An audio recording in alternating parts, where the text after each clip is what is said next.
அரசாங்க உதவி திட்டங்களை குறிவைக்கும் மோசடி கும்பல்கள், சிக்கிக்கொள்ளும் இந்தியர்கள், சிவராஜ் கவலை. ஒரு வழியாக நாளை ஐஜிபியை சந்திக்கிறார் இந்திரா காந்தி, நற்செய்தி வரும் என எதிர்பார்ப்பு. பொன்னியின் செல்வன் நந்தினியின் தாக்கமே படையப்பா நீலாம்பரி கதாபாத்திரம், ரஜினிகாந்த் வெளியிட்ட ரகசியம். சபரிமலையில் விரைவில் இயங்கவிருக்கும் ரோப்கார் சேவை.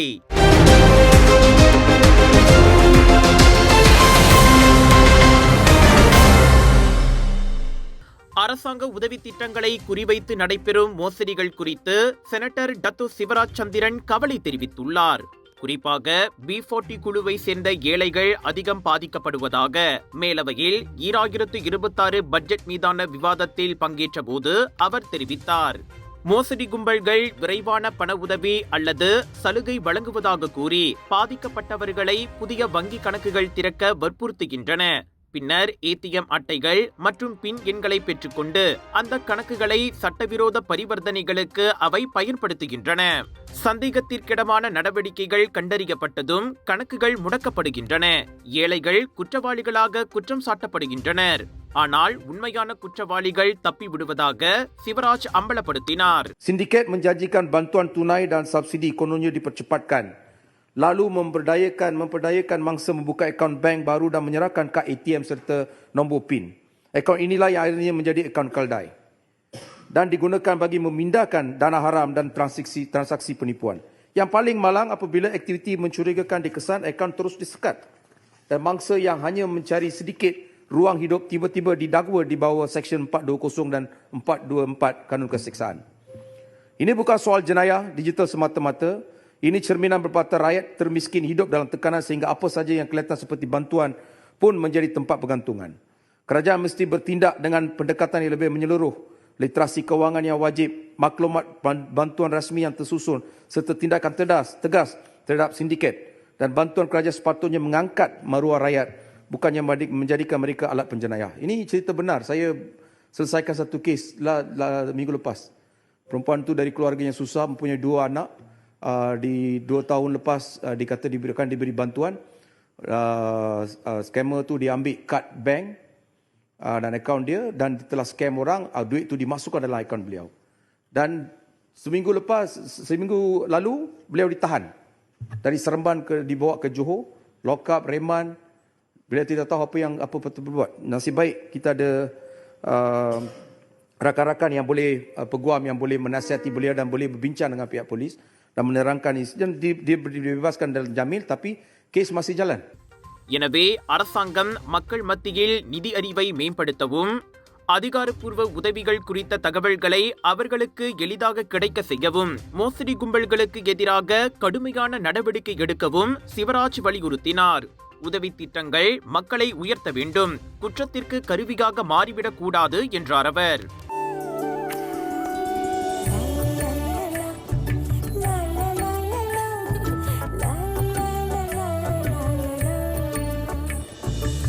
எல்லார் நம்பிக்கையும் நிறைவேறணுங்கிறது தான் ஏன் பிரார்த்தனை. Z Black 3-in-1 ஊதுபத்தி, அசல் 3-in-1 ஊதுபத்தி. பிரார்த்தனை கைகூடும்.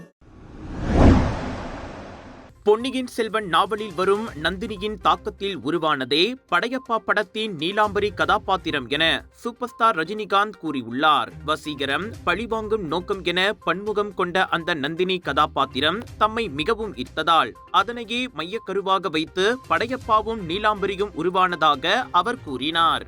கதை கூட படையப்பா மூலக்கதை என்னுடையதுதான்.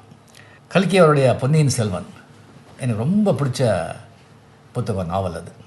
அதில் வர அந்த நந்தினி கேரக்டர் ரொம்ப பிடிச்சிருந்த கேரக்டர், நந்தினி கேரக்டர். ஸோ அந்த நந்தினி கேரக்டர் மெயினாக அந்த மாதிரி வச்சுட்டு ஒரு ஃபுல் சப்ஜெக்ட் பண்ணணும் அப்படின்னு சொல்லிட்டு ஒரு 2-3 இயர்ஸாக என் மனசில் அப்படியே ஓடிட்டு இருந்த படம் தான் படையப்பா கதை. KS ரவிக்குமார் கிட்டே சொன்னேன், அவருக்கு ரொம்ப பிடிச்சது. ஸோ பிடிச்சிட்டு நல்லா இருக்குங்க சார், நான் ஸ்க்ரீன் ப்ளே பண்ணுறேன் அப்படின்னு சொல்லிட்டு ஒரு ஸ்க்ரீன் ப்ளே அண்ட் டைலாக் ரொம்ப அருமையாக பண்ணியிருந்தார்.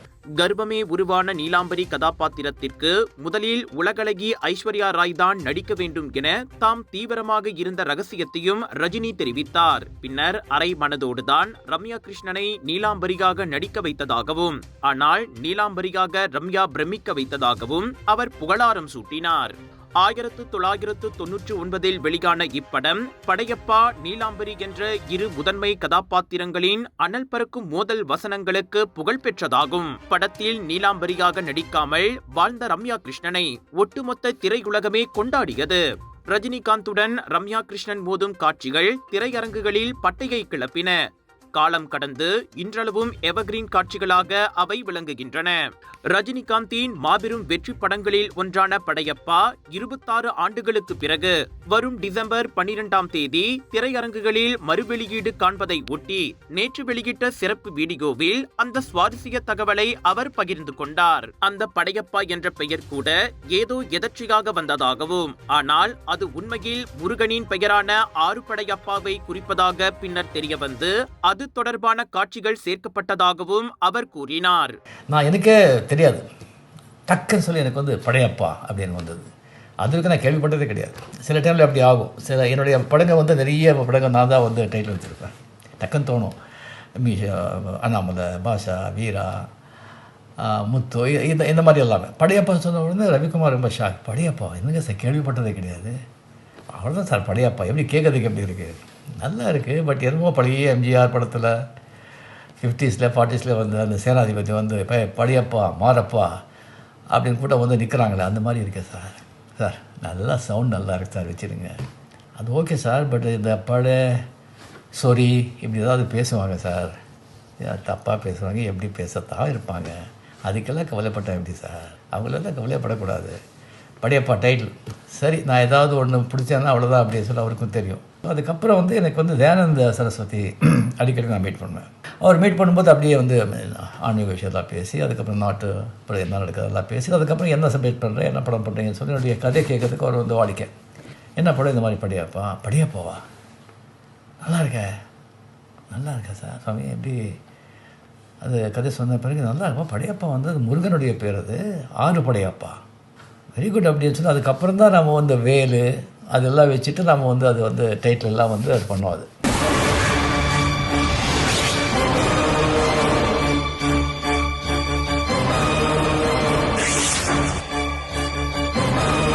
தனது சினிமா வாழ்க்கையில் மிக முக்கியமான படமான படையப்பா திரையுலகில் தனது 50வது பொன்விழா ஆண்டில் மறுவெளியீடு காண்பது சந்தோஷம் என்றும் ரசிகர்கள் அதனை கொண்டாடுவார்கள் என்றும் அவர் எதிர்பார்ப்பை வெளியிட்டார்.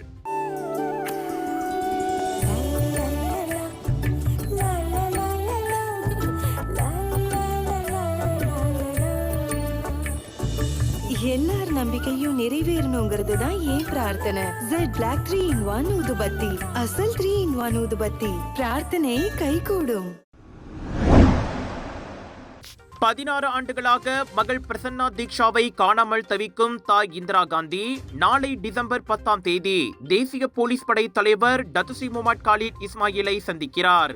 புக்கிட் அமான் போலீஸ் தலைமையகம் நோக்கி நவம்பர் 22ஆம் தேதி நடைபெற்ற நீதிக்கான நடைப்பயணத்தின் போது இந்திராவால் ஐஜிபியை சந்திக்க இயலாமல் போனது.